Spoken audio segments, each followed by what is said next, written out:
On est rue Sainte-Catherine, lieu synonyme de fête nocturne de par ses nombreux bars, mais cet endroit n'a pas toujours été aussi joyeux, mais savez-vous pourquoi ?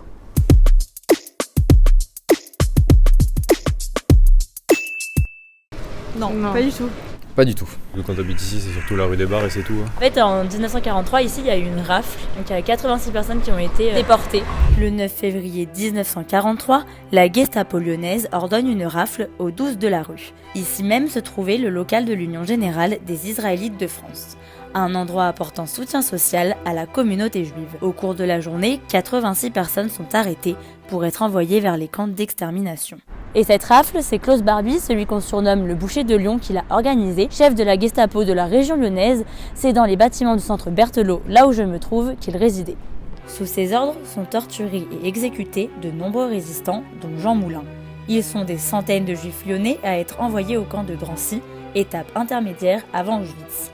Klaus Barbie a été un véritable bourreau pour la ville de Lyon. Après 40 ans de fuite, c'est ici à la cour d'assises du Rhône que Klaus Barbie paye pour ses crimes. De mai à juillet 1987, les yeux sont rivés sur son procès, le premier en France tenu pour crime contre l'humanité, et le verdict est sans appel, prison à vie pour le boucher de Lyon.